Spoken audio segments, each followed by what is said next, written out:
जी, तो हम ये बटन लगाना देख रहे थे, इसका कलर आप बदलना देखते हैं। ये बैक कलर है, यहाँ से मैं कोई कलर ले लेता हूँ, मुझे ये कलर लगना है, तो ये कलर हो गया। मुझे यहाँ पे ब्लू कलर करना है तो बटन का ब्लू कलर हो गया। ये सारी प्रॉपर्टीज़ हैं, इनमें आप कलर नाम सब कुछ चेंज कर सकते हैं। ये टेक्स्ट बॉक्सेस है, ठीक है। इसी तरह आप टूल बार से जो भी टूल आपका दिल करता है, जैसे कि ये स्टैंडर्ड में सारे आ रहे हैं, बटन आ रहा है, कैलेंडर आ रहा है, चेक बॉक्स आ रहा है और ये सारे टूल आ रहे हैं, वो आप ड्रैग एंड ड्रॉप के तरीके से जो है वो लगा सकते हैं। मैंने कोई लेबल लगाना है तो मैं इससे लेबल लगा सकता हूँ, ठीक है। लेबल को पकड़ के पहले लगा लें और ये बाद में लगा लें, ठीक है। तो इस तरह करके मैं इसको कह देता हूँ यूज़र नेम।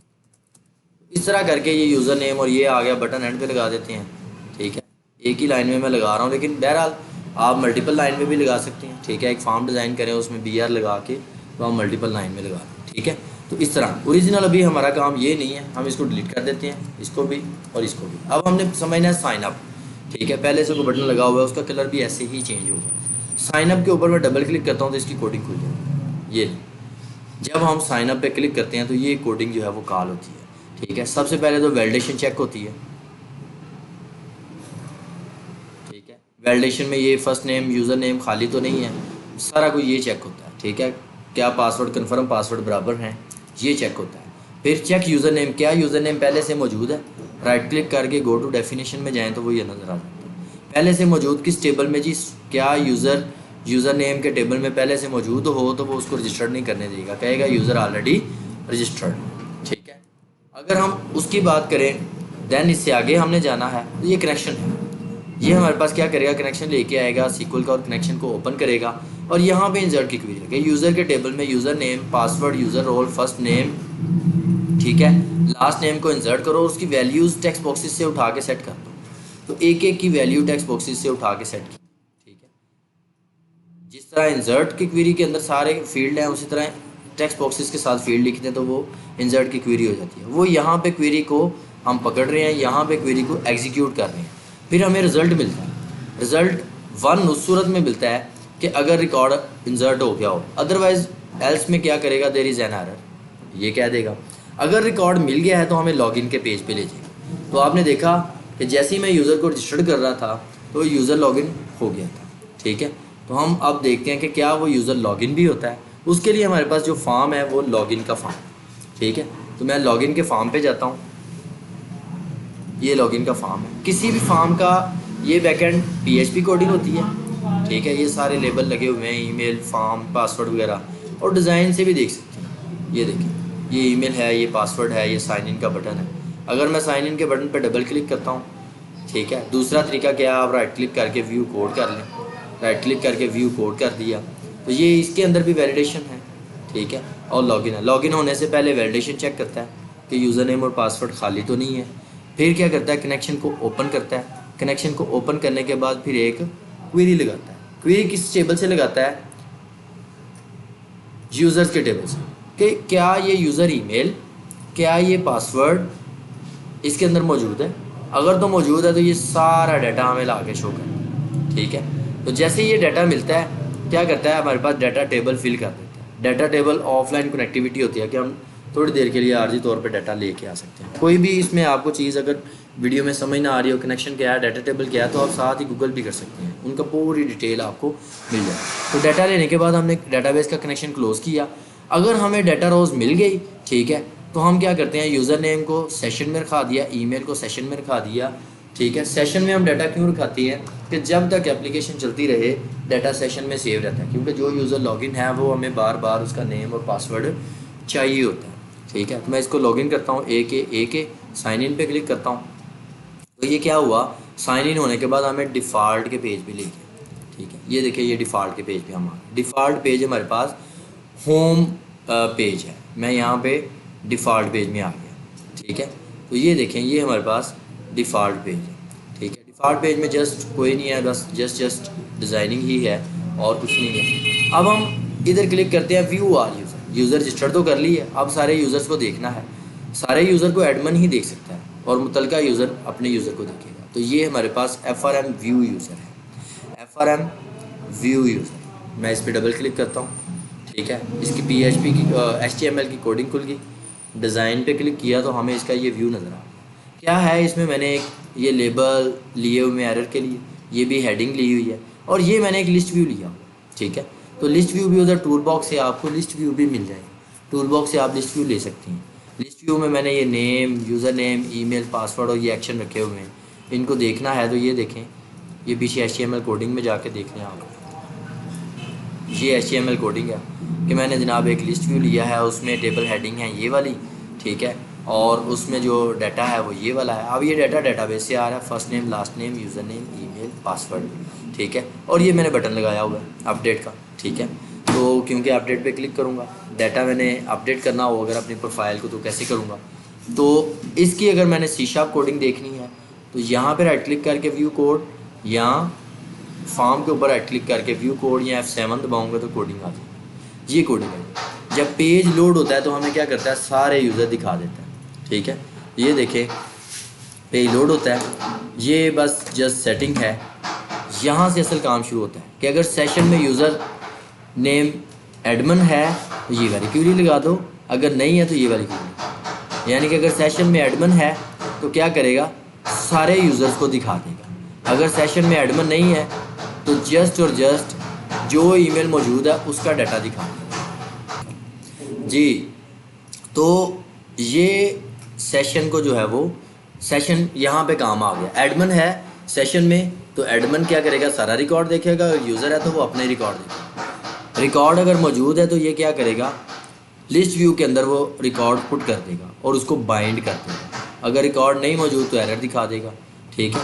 तो ये देखिए रिकॉर्ड मौजूद है तो हमारे पास रिकॉर्ड आ गया। मैं अपडेट पे क्लिक करूँगा तो हमारा डाटा दोबारा रजिस्ट्रेशन के फॉर्म पे चला जाएगा और बटन का नाम अपडेट हो जाएगा।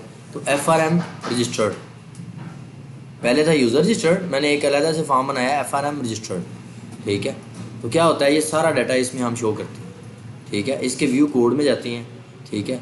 ये देखें, एक जो ID मौजूद है उसका डाटा लेके आएगा, डाटा ला के, और वो हमें ये देखें, हमें वो डाटा एक एक कॉलम में दिखा देगा। जब एक एक कॉलम में दिखा देगा, फिर जब मैं अपडेट के बटन पे क्लिक करूँगा, सबसे नीचे अपडेट की कोडिंग होगी। ये है रजिस्टर क्लिक, यानी कि अपडेट पे क्लिक कर दिया, वैलिडेशन चेक की, ठीक है। फिर क्या करेगा, अपडेट कर दो, यूज़र का टेबल, यूज़र नेम सेट कर दो, यूज़र पासवर्ड सेट कर दो, ठीक है, यूज़र रोल, फर्स्ट नेम, सब कुछ सेट कर दो। तो ये एक क्वेरी बनी हुई है जिसका ID ये है, यानी कि अपने रिकॉर्ड को ही जस्ट इसने अपडेट करना है। तो मैं यहाँ पे इसका चेंज कर देता हूँ। फ़र्ज़ करें मैंने ये कर दिया, ठीक है। अपडेट प्रोफाइल पे क्लिक करूँगा तो अपडेट करने पासवर्ड मुझे ज़रूर दोबारा लगाना पड़ेगा, ठीक है। ये लीजिए, तो क्या हुआ कि इसने इसको अपडेट कर दिया। ये देखिए नेम अपडेट हो गया। तो इस तरह करके रिकॉर्ड अपडेट होता है। इसी तरह हम थोड़ा सा आगे देखते हैं। व्यू क्लासेस हैं, व्यू सब्जेक्ट्स हैं, व्यू टाइम टेबल है। यूज़र तो व्यू कर सकता है लेकिन एडमिन ऐड कर सकता है, तो एडमिन को लॉगिन करते हैं, क्योंकि एडमिन व्यू भी कर सकता है और ऐड भी कर सकता है। ले जी, एडमिन @gmail और एडमिन इसका पासवर्ड है। ऐड क्लास में चले गए। इधर एक और चीज़ देख लें, जब एडमिन अपडेट करने की कोशिश करेगा तो वो उसको अपडेट नहीं करने देगा, ठीक है। ये जब हम अपडेट पे क्लिक करेंगे तो वो अपडेट पे रिस्ट्रिक्ट कर देगा। बहरहाल ऐड क्लास पे चलते हैं। ऐड क्लास में कोई क्लास ऐड करना चाहता हूँ, ठीक है। जैसे मैं बीकॉम कर देता हूँ, क्लास डिस्क्रिप्शन वैसे ही बीकॉम लिख देता हूँ, ठीक है। तो ये हमारे पास FRM ऐड क्लास, जिस तरह रजिस्टर्ड का डाटा सेव होता है सेम इसका भी होगा। ऐड क्लास पे चले गए, यहाँ पे 2 टेक्स्ट बॉक्सेस वगैरह लगा के मैंने ऐड क्लास अपडेट क्लास का बटन लगाया हुआ है।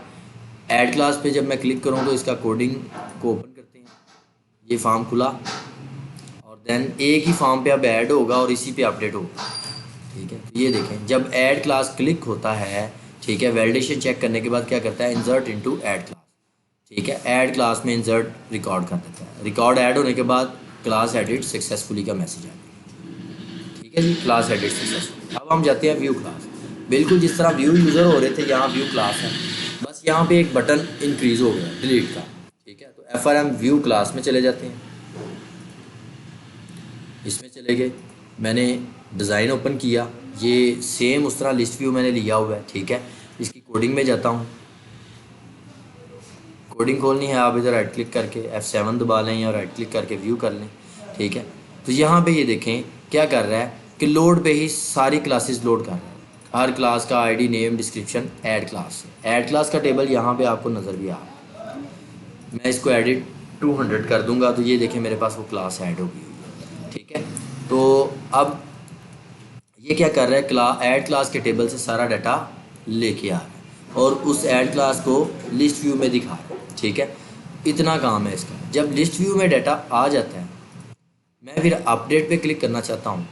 ठीक है, तो ये क्या होगा, दोबारा ऐड क्लास को आईडी भेज के लोड कर देगा। ठीक है, ये काम कहाँ होगा, ऐड क्लास के लोड इवेंट पे ये काम होगा। ये ऐड क्लास है और इसका पेज लोड का इवेंट, ये पेज लोड का इवेंट है। पेज लोड के इवेंट में जाके चेक करेगा क्या ये पीछे से आईडी जो आया है वो खाली तो नहीं है। अगर आईडी खाली नहीं है, ठीक है, तो क्या करेगा, अपडेट को, ठीक है, ये खाली है तो अपडेट का नाम विजिबल फॉल्स और ऐड क्लास विजिबल ट्रू। अगर खाली नहीं है, उसमें डाटा है तो क्या करेगा, select static from add class, कि सारा रिकॉर्ड ऐड क्लास से ले आओ सिर्फ इस क्लास आईडी का। ठीक है, जब इस क्लास आईडी का डाटा लेके आएगा तो डाटा उसको मिल गया, रोज़ मौजूद हैं, काउंट 0 से ज़्यादा है, तो क्या करेगा, क्लास नेम को क्लास नेम के टेक्स्ट बॉक्स में दिखा देगा, क्लास डिस्क्रिप्शन को क्लास डिस्क्रिप्शन में। अच्छा, सेव का बटन विजिबल फॉल्स, अपडेट का बटन विजिबल ट्रू। तो ये है वो कोडिंग जो लोड कर रही है डाटे को। ठीक है, तो ये डाटे को लोड कर रही है। ठीक है, जैसे ही ये डाटा लोड होता है, मैं इसमें कुछ चेंज करना चाहता हूँ, जैसे ये मैंने ओ बड़ा लिख दिया था, अब मैं अपडेट करता हूँ।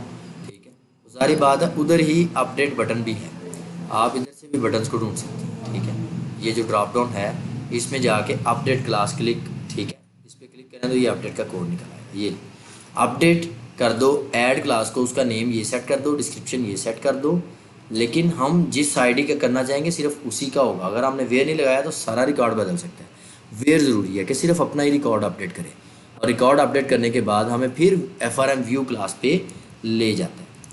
ठीक है, तो ये हम FRM व्यू क्लास में आ गए। इसी तरह डिलीट का बटन है, जब मैं डिलीट का बटन दबाऊंगा तो रिकॉर्ड डिलीट हो जाएगा। तो ये मैं देखना चाहता हूँ, ये इस ड्रॉप डाउन में जाएं, पेज लोड है, अपडेट है, तो यहाँ डिलीट भी होगा, ऐड क्लास भी है, और सॉरी ये व्यू क्लास का डिलीट है ना, तो इसमें जाकर देखते हैं। व्यू क्लास में BTN डिलीट पे क्लिक किया तो ये काम होगा। ये डिलीट पे जब क्लिक करते हैं तो वो चेक करता है स्टूडेंट तो नहीं है। ठीक है, अगर स्टूडेंट है तो वो कहता है आपको रिकॉर्ड डिलीट करने की राइट्स नहीं है। इसी तरह वो क्या करेगा, अगर एडमिन है तो क्या करेगा, डिलीट कर दो ऐड क्लास से ये वाला आईडी। ठीक है, और डिलीट करके हमें उसी पेज पे ले जाएगा। मैं अभी डिलीट कर देता हूँ, डिलीट, तो क्या हुआ, रिकॉर्ड डिलीट हो गया। इधर से इसको क्वेरी को जो है वो रिफ़्रेश करते हैं बंद करके।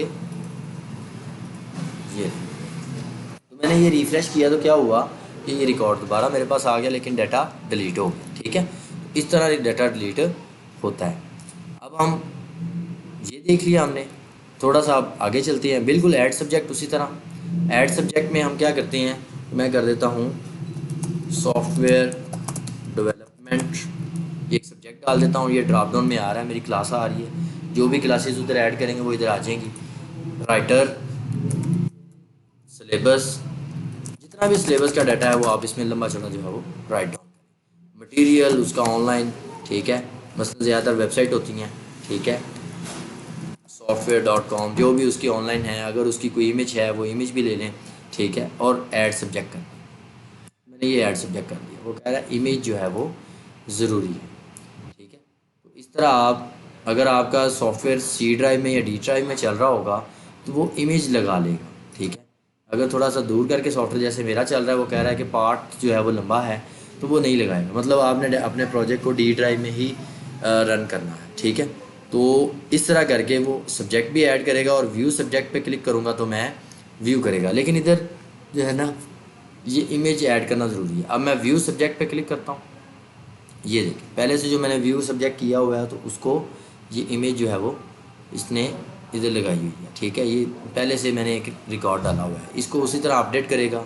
इसी तरह ऐड टाइम टेबल है। ठीक है, कि मसलन ये सब्जेक्ट है, ये क्लास है, उसका टाइम टेबल बना दें। ये मैं उसका टाइम टेबल सेट कर रहा हूँ। ठीक है, या जैसे कि मैं इसको कर देता हूँ 20 को। ठीक है, ये कर ऐड टाइम टेबल करूँगा तो क्या होगा, टाइम टेबल ऐड हो जाएगा। इसी तरह टाइम टेबल व्यू करूँगा तो ये उनके फॉर्म है। ऐड टाइम टेबल का फॉर्म ये पड़ा हुआ है। ठीक है, ऐड टाइम टेबल, तो ये टाइम टेबल ऐड कर देगा। इसका डिज़ाइन देख लें, ठीक है। इसका पीछे वो सेव का कोड भी उस तरह ही है, इंसर्ट वाला, सेलेक्ट वाला, सारा सेम सिस्टम है, ठीक है।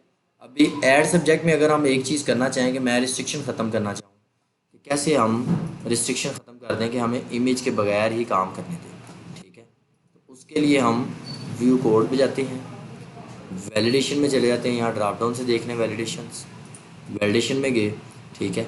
वैलिडेशन में जाके हम क्या करेंगे कि इमेज की वैलिडेशन को ख़त्म कर देंगे या हम उसके रिस्ट्रिक्शन को ख़त्म कर देंगे इंसर्ट के पेज पे जाके। तो इस तरह करके हम ये सारा काम जो है वो कर सकते हैं, लेकिन कोशिश करें कि इमेज लगाएं, क्योंकि इमेज ही ओरिजिनल मटेरियल है, उसको लाजमी सेव करें। यहाँ पे ये देखें, ये इमेज का कोड लिखा हुआ है कि कैसे हम जब लगाते हैं डाटा तो ये नेम, क्लास, राइटर सारा कुछ जाता है। इमेज जो है वो इस तरह करके वो चेक करता है, अगर नल है तो ठीक है, और then insert subject added successfully, ठीक है। इंसर्ट करना चाहें तो हम इस तरह इमेज का डाटा या दूसरा डाटा जो है वो हम कर सकते हैं, ठीक है। Subject image not equal to null, यहाँ पे हमने ये रिस्ट्रिक्शन लगाई है कि नॉट इक्वल टू नल, ठीक है। नॉट एम्प्टी, यानी कि वो ना नल हो ना एम्प्टी हो, ठीक है। तो ये हमने यहाँ पे रिस्ट्रिक्शन लगाई हुई है। अगर हम यहाँ पे एल्स में जाके